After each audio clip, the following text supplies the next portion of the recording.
Take a deep breath, Patriots Nation, because there's a seismic shift brewing in Foxborough. We've got a blockbuster rumor about a premier target, a young weapon mysteriously losing snaps, a rookie quarterback smashing records, and a fiery leader who just reset the team's energy. What does that say about Mike Vrabel's blueprint for the season? Who rises, who falls, and who might be on the way? You won't believe what we've got today. So take a seat, hit that like button, and let's dive right in. Are you ready for the bombshell, or would you rather pretend nothing's happening? The rumors are raging again in Foxborough, and this time the target is one of the most dominant receivers in the NFL. Patriots fans haven't stopped dreaming of A.J. Brown in navy blue, and his connection to Mike Vrabel only makes that dream feel more realistic. After all, the head coach never wanted to see the wideout leave Tennessee, but he was forced to swallow the Titans front office's decision that shipped Brown to the Eagles. Now the signs are back, and the question won't go away: is Brown once again letting public frustration slip? The truth is that even after winning a title over the Chiefs, Brown keeps showing displeasure with his role in Philadelphia's offense. The latest example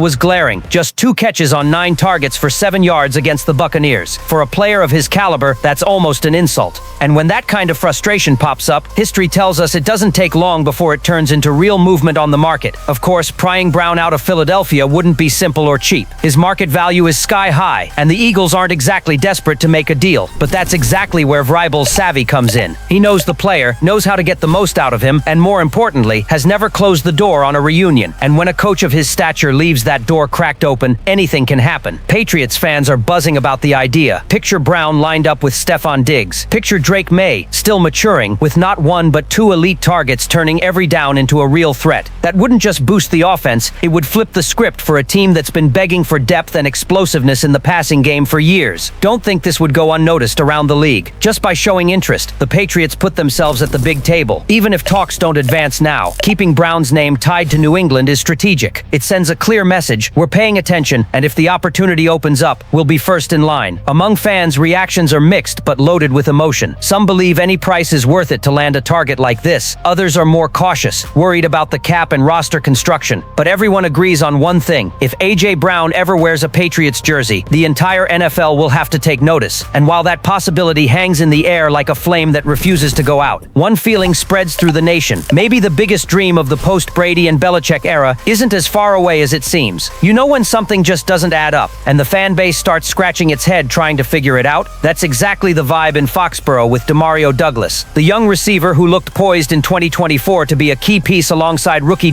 Maye now seems to have lost his place in the offense completely. And this isn't a surface-level impression. The snaps and usage scream it. All through training camp, Douglas popped. He was explosive, reliable, and seemed to develop a rare rhythm with Maye. Expectations were clear. This would be the year he truly broke out. But 4 weeks later, the reality is different. Against the Panthers, for example, he played just 2 snaps in the first half. Overall, he barely touched the ball. For a guy coming off a promising season, that disappearance is almost inexplicable. The fan buzz didn't take long to explode. Many can't understand how someone who was a solid piece amid the chaos of 2024 now looks expendable. We're talking about a player who topped 600 yards and proved reliable in critical moments. For Patriots Nation, it's hard to accept seeing that kind of talent become a luxury spectator. Analysts point to the obvious factor: Stefon Diggs' arrival. Both he and Douglas are at their best in the slot, and Josh McDaniels appears set on reshaping the offense around the veteran. That's understandable. Diggs has already shown why he was worth every penny, but does that mean burying Douglas completely? That's the question echoing among reporters and fans.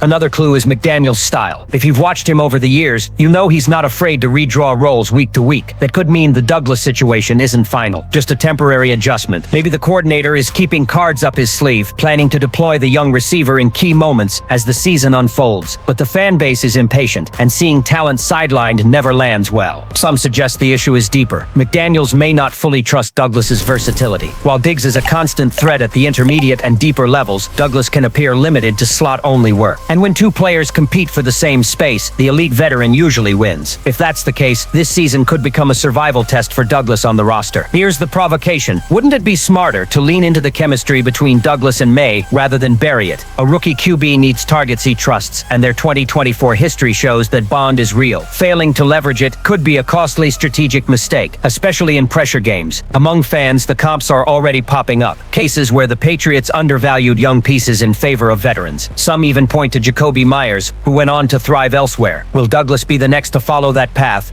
As uncertainty lingers, one fact is clear: Douglas's situation is a hot-button topic in Foxborough. With each week of minimal usage, speculation grows. Will he get another chance to prove his value, or will 2025 mark the beginning of an irreversible slide in his Patriots trajectory? And that's not even the most surprising part of the day. Patriots fans, buckle up, because the emotion just spiked. The demolition of the Panthers wasn't just another win. It was a statement to the entire NFL. The future has arrived in Foxborough, and his name is Drake Maye. The rookie tore it up, ran the show with poise and precision, and wrote his name into a short list of quarterbacks who've done what he just did. The final score, 42-13, speaks for itself. But what really stands out is how Maye managed every drive as if he'd been in the league for years. He went 14 for 17 for 23 yards, tossed 2 touchdowns, and ran for another. That added up to a 55.6 passer rating, nearly perfect. For perspective, only stars like Lamar Jackson and Josh Allen have seasons with multiple games over a 35 rating, with at least 1 passing TD and 1 rushing TD in those games. And now, Drake Maye joins that exclusive club. It doesn't stop there. He's also the first Patriots quarterback since Tom Brady to record 3 straight games with a completion rate over 75%, 200 passing yards, and multiple passing touchdowns. That's about consistency and control, proof that even early in his career, he's delivering performances that stir memories of the franchise's golden era. With every throw, every off-script play, the nation kept asking, did we finally find Brady's heir? It's early, but the signs are undeniable. Vrabel appears to be building the offense around the rookie, something missing in recent years when the team leaned on short-term fixes. At 6'4", 25 pounds, Maye has the frame, the field vision, and most importantly, the cool for big moments. And what about the connection with Stefon Diggs? The veteran shined with 101 yards, a sign the chemistry is growing week by week. Add in Marcus Jones's record-setting night as a punt returner, lighting up the crowd, and you've got proof that this team isn't just winning, it's forging an identity. In the locker room, the mood was electric. Vrabel, savoring his first home win as Patriots head coach, made it clear to the group, this is how we're supposed to play. That's the standard. It's the kind of message that gives you chills because it says something bigger. The transition phase is over, and this team is ready to be a contender again. The fan base can't hide the excitement. Social feeds are full of comparisons, rival jabs, and declarations of love for the new QB. Some are ready to crown Maye the face of the franchise for the next decade. Others urge patience, long season, tougher tests ahead. But everyone, absolutely everyone, feels something that seemed lost: hope. And as the NFL world locks in on a kid already breaking historic marks, the Patriots gear up for Sunday night with every spotlight pointed their way. Will Maye do it again in prime time?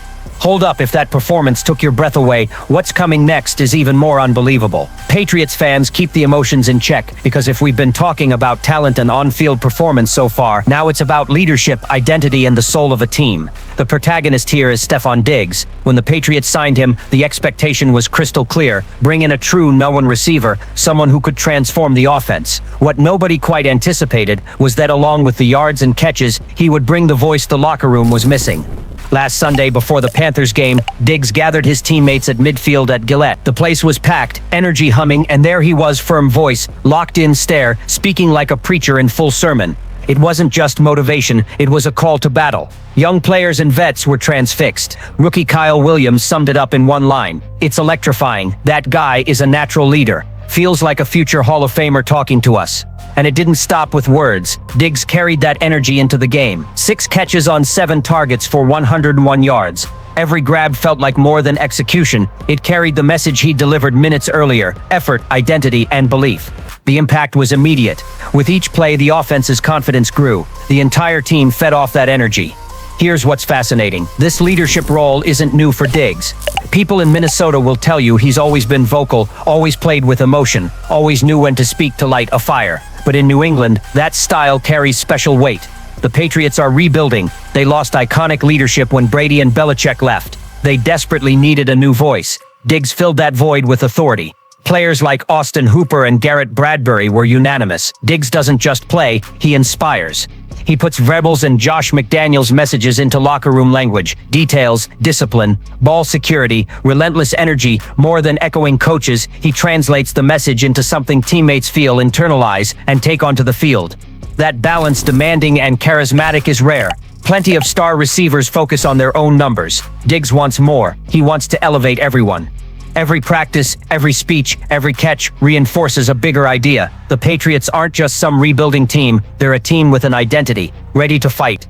If there was any doubt about his value, the Panthers game erased it. His big plays paved the way for touchdowns. A 33-yarder set up a Trevion Henderson score. A 22-yard grab preceded a Hunter Henry touchdown. Another 30-yarder was followed by a Maye strike to Mac Hollins. In short, when Diggs speaks, the team listens. When Diggs plays, the team responds. Maybe the most telling detail was the frustration he revealed afterward. Even with solid numbers, Diggs made it clear he wants more, that he holds himself accountable, that leadership isn't just barking orders, it's living the standard. He doesn't treat leadership as a title, but as a duty. To Patriots fans, that's music. Since Edelman and Brady, the locker room hadn't had a voice with this kind of weight. Now, Diggs emerges as the connective thread between Drake Maye's talent, Vrabel's vision, and the identity New England has always owned: discipline, passion, and resilience. If Sunday was historic for the margin of victory, the real impact goes beyond the score. Diggs showed he's not just an expensive addition, he's the beating heart of a new Patriots. And with that fire lit, only one question remains: are we witnessing the birth of a new dynasty? Patriots Nation, after everything we saw today, it's impossible not to feel that something special is happening in Foxborough. The A.J. Brown rumor reignited an old dream. DeMario Douglas's situation sparked a debate about offensive strategy. Drake Maye proved the future is already here. And Stefon Diggs showed that leadership translates into action and inspiration. Every piece, every detail seems to be pushing the Patriots back into the spotlight. But I want to hear from you. Are we witnessing the rebirth of a dynasty? Drop your take in the comments, like the video, and subscribe to the channel.